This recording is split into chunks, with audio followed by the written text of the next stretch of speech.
Hey folks, John here, Old Hickory Forge. Welcome back.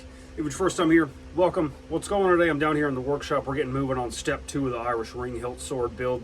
So I got my 288 layer pattern welded bar right here, and let's get moving. Alrighty, so first step I want to do is forging out the tang. I need a pretty long tang for this sword. I'd like to have about a foot to play with, so I've marked off 6 inches using the center punch. We're going to go to the press, use the flats to pull that out, taper it out till we get what we need. And then up here at the point, I'm actually going to go in here with a grinder and cut off some of that excess, because if I forge this all the way down to a point, the pattern's going to look kind of squished up on the finished sword, and I just don't think it'll look good. So I'm going to cut it in a pre-form of the tip, and then from there it's a pretty simple operation of just working the reverse taper, drawing it out, hammering in some bevels, and going from there. So it should be a pretty easy forging. So I'm working at a pretty low heat to start with, and I'm going to go pretty slow. I don't want to over-forge this or take it in too far. So I'm just going to take my time.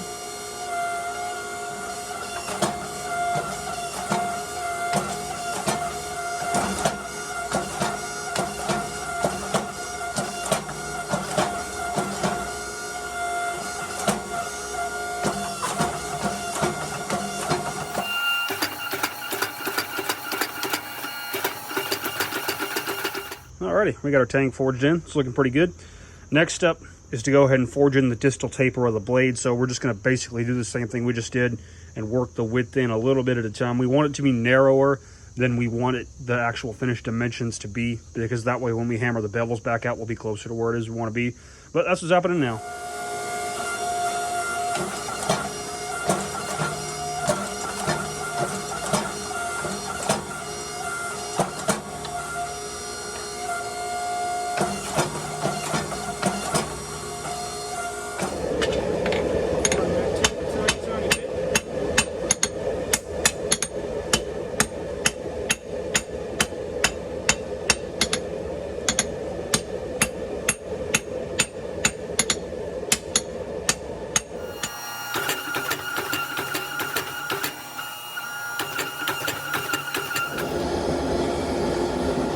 So here's what we got after dressing out the thickness.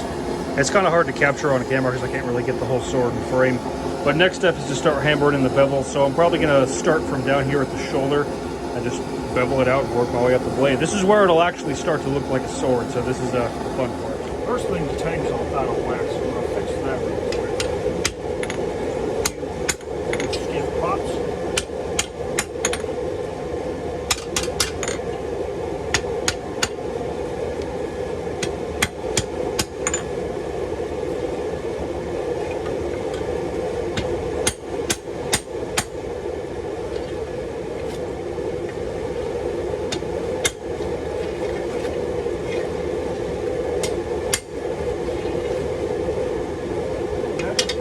So, if you've been around, I'm sure you know how beveling a blade works. You're just going to tilt the piece and kind of strike at an angle to pull the material outward. Out to it, really.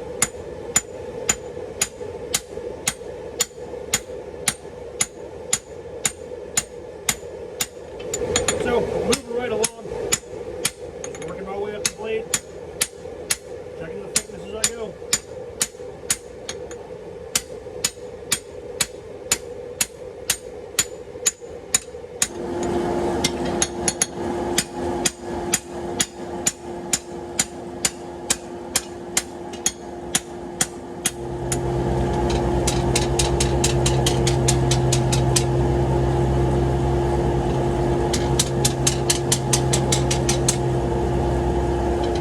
Alrighty, so after a few hours of hand beveling and getting the thing straight, we're looking at just over 34 inches of blade, just over 12 inches of tang. So it's shaping up to be a pretty big sword. We got plenty of material to play with.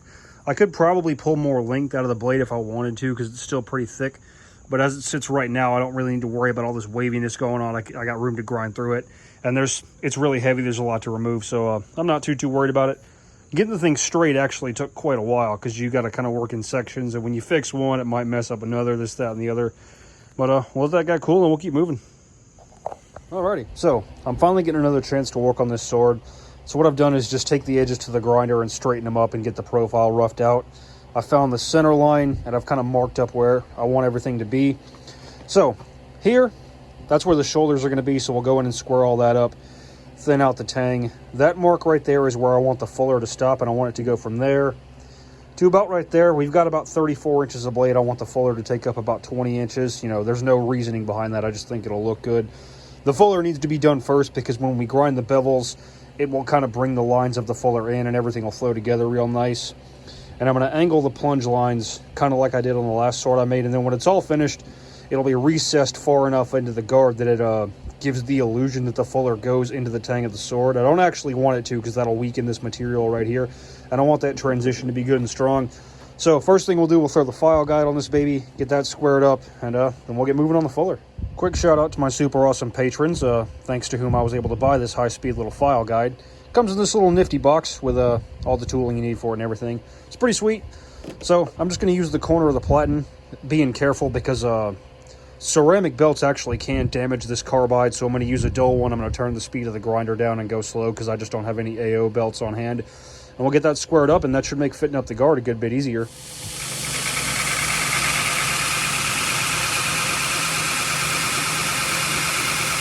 That ain't bad at all. Like I said, this is going to be recessed into a guard, so it really doesn't need to be, you know, down to a micron perfect. That there is plenty good. So we'll dress up the perimeter of the tang. There's a good bit of material to hog off, and then we'll get moving on the blade.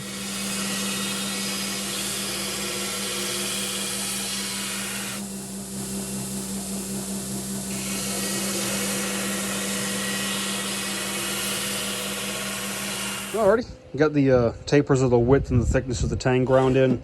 Next step is to go ahead and do the fuller, so I got a little 2-inch contact wheel going right here. Got a dull belt and the grinder turned down to about 70% speed just to help avoid any slipping or anything like that. Like I said, the fuller needs to be pretty much to its finished dimensions before we hit the bevels at all, so let's get on that.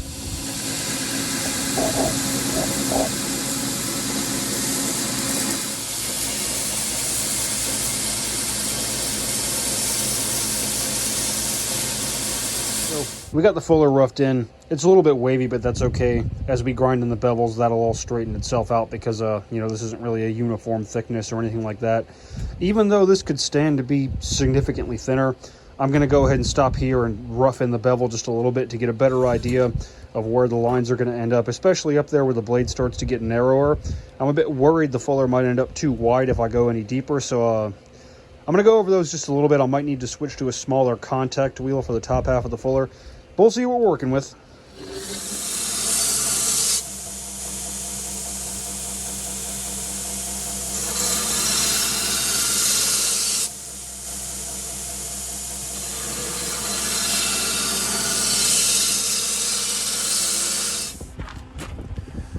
All right, I'm trying a bit of a different angle filming here, so maybe I can show you what I'm talking about a little better. So my worries about the fuller being too wide and not deep enough were definitely unfounded.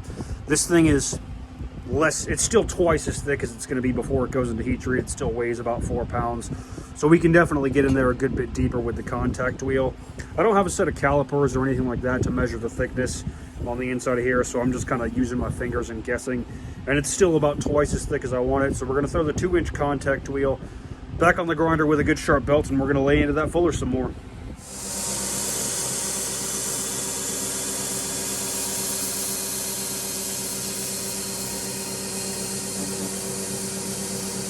Alrighty, so this is going back over the fuller. I'll probably need to get back in here and dress this up a little more after heat treat, but the thickness feels pretty consistent. It's about 1/8 of an inch, maybe a tiny bit more.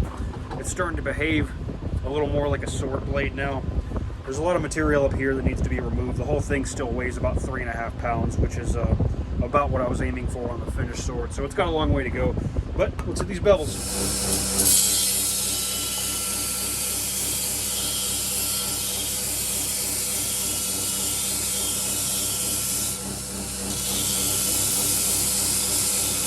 Alrighty, so last thing I've done is gone ahead and taken this thing to a 6-inch contact wheel vertically to help get some of the marks from the grinder out.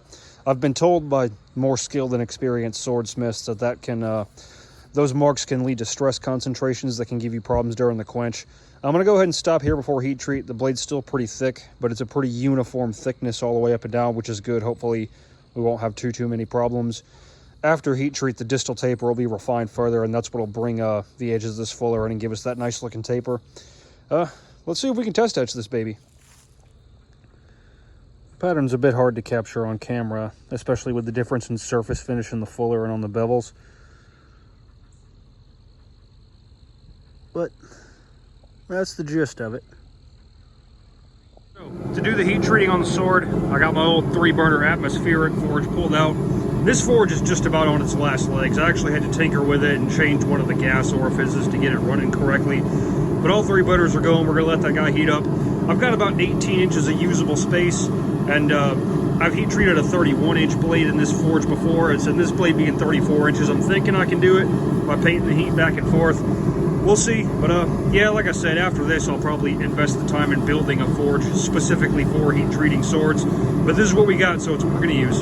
So, if you don't know what painting the heat is, basically it's if you need to heat treat a blade that's longer than the chamber of your forge, you just need to slowly and consistently pass it in and out. It takes a little while, but eventually you'll get it even enough heat to do your thermal cycling in your quench, so you just gotta be patient. Nothing to it, really.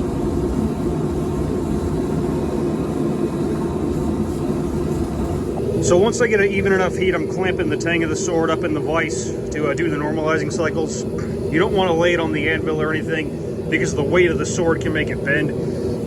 It's actually, I don't know if you can see or not, I'm having a pretty hard time keeping it straight because just the act of getting it from the forge over here to the vise, you wiggle a little bit and that force kind of travels through the sword, and when it's hot it can bend it. So I'm going to do my best to kind of straighten it out during the normalizing cycles as I go, and hopefully we don't have too much of a problem with warping during the quench, but at this point I'm expecting some warping.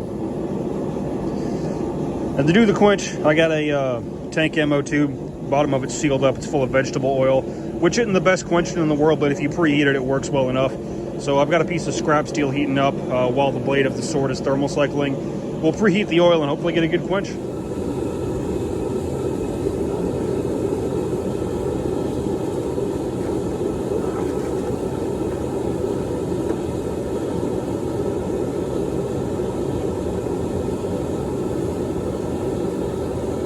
Alrighty, so here we are for the quench. I'm a bit worried I might not have been quite hot enough, so I'm going to go ahead and clean the surfaces off a little bit. Them being dirty can kind of give you a false reading of how hard your blade actually is. So we're just going to grind the surfaces a little bit, take the Rockwell files to it, and see what we got. So right here we got our 60 file, and this guy actually scratches the blade more or less all the way up and down. It doesn't necessarily cut it, but the sword's definitely not harder than 60 Rockwell. And here we got the 55 HRC. It'll focus. You get the idea. Anyway, this guy here actually skates really, really good up and down the entirety of the blade. It doesn't leave a mark anywhere. So this thing is probably somewhere around like 57 to 58 Rockwell. So it didn't get as hard as Damascus will normally get during the quench. That could be that it was just maybe a few degrees too cold. It could be that the oil wasn't hot enough. If this was something like a straight razor or like a bushcraft knife or something like that, I would actually redo the quench and try to get it harder. But because this is a sword and it's meant to be on the softer side, this is actually right pretty much where I need to be after the quench. So let's temper this baby. Also, the sword is actually pretty stinking straight. Here I got it clamped up to a piece of angle iron to do the temper. It kicks off a little bit up there at the top, but if you watch my Gladius videos, that thing came out of the quench like a banana, and we were able to fix that using this straightening method. So let's see what we can do. To do the temper, I got the cutting torch out. We want the center of the sword to be softer than the edges, so we're just going to put heat into the center of the sword till we see it turn a nice blue. And then over here off camera, I've got a little spray bottle of water. I'll use it to keep it from bleeding into the edges too fast. We'll go all up and down this side of the sword, turn it around, reclamp it straight, and do another cycle on the other side, and that should give us a good blade.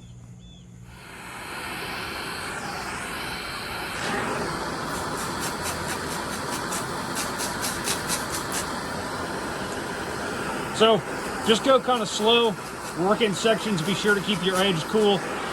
Like I said, you want the core softer than the rest of the sword, and hopefully this will fix the warping.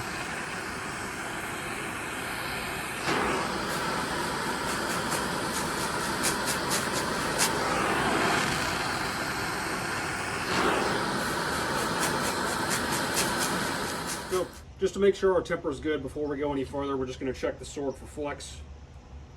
We'll go that way a bit. We'll go that way a bit. It's still pretty stiff up here because that sword part of the sword hasn't been thinned out as much as it's going to be yet, but it should spring back to true without taking any set, and we're looking pretty good.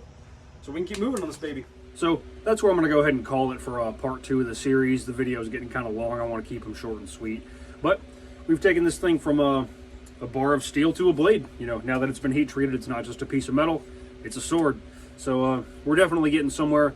There might be 1 or 2 more videos depending on how they edit up and how everything goes. There's a good bit more grinding to do. I know nobody wants to stand there and watch me stand in front of a grinder for 6 hours. It's just more of the same, this, that, and the other. But we got to make the Damascus for all the fittings, take them up the layers, make the fittings, and figure out exactly how it's going to go, all go together. I've got a few ideas, but I'm not sure exactly which route I'm going to take, so we'll figure that out. But that's all I got for you. If you like what you saw, like, share, subscribe, all that jazz. Always more cool stuff coming. There's links down below to the Etsy if you want to purchase any work, to the Patreon if you want to become a patron. Patreon giveaway is coming up in December, so that's going to be pretty sweet. Instagram, Facebook if you want to follow me, if you want to stay up to date with the goings on here day to day at the shop. Instagram is the best place, so there's that. But like I said, that's all I got for you, and y'all take care.